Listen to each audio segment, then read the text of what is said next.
Hello everybody, Mr. Hinnon here with a little Henstitute help. This time I'm going to look at number 5 and 6 concepts on those friction and Atwood's machine problems. And for these problems, you're actually going to see that drawing free body diagram is going to help us a little bit.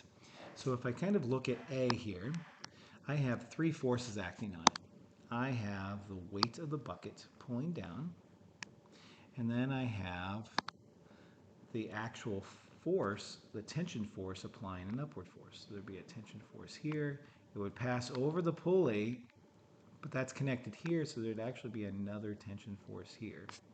Now, if you notice, I drew my little tension forces a little bit smaller here than my weight, because what I really have, if this isn't going anywhere, which it shouldn't, it says it's suspended from the pulley, excuse me, then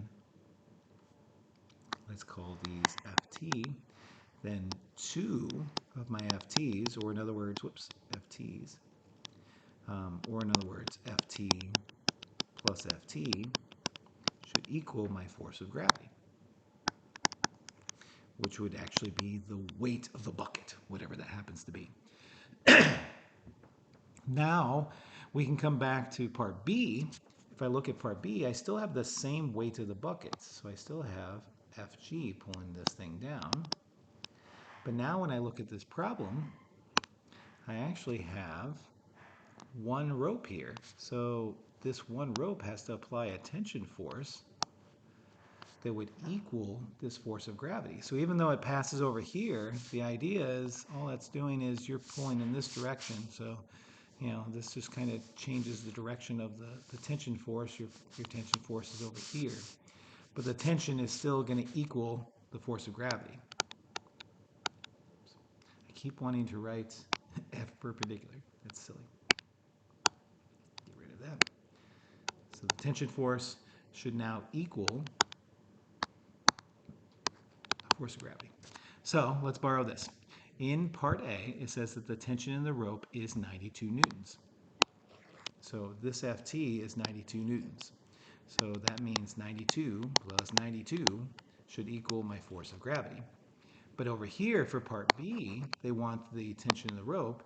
It just equals the force of gravity. So 92 plus 92 tells us the force of gravity. Then from there, we should be able to figure out which of these would be the correct tension.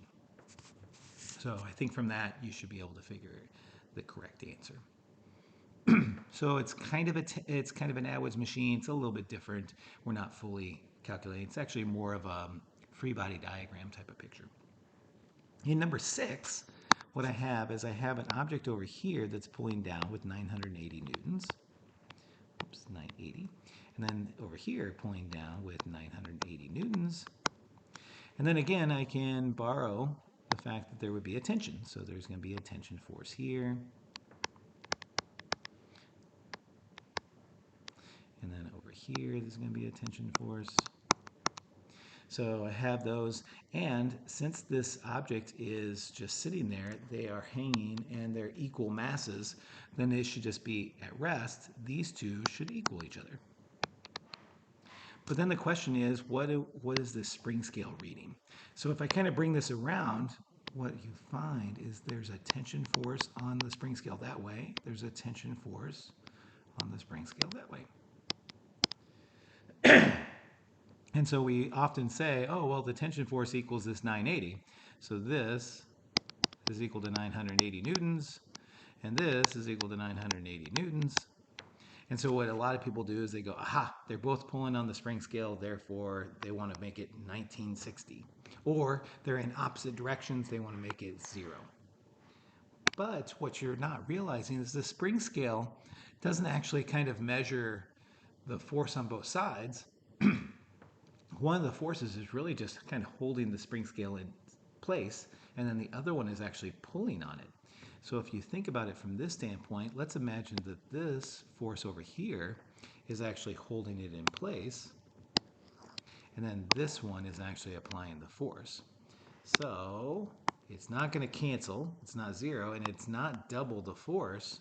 If I was just holding this in place over here, let's imagine that this was like some kind of wall just holding this thing right here, so this is just holding on to the object, then this is what's actually reading on the spring scale, is that force right there, and you get just 980. So it's kind of neat. It's a fascinating thing. I did this little example in class. If you happen to be in class, you would have seen it, but I thought I'd come back and take another look at it. Hope you enjoyed.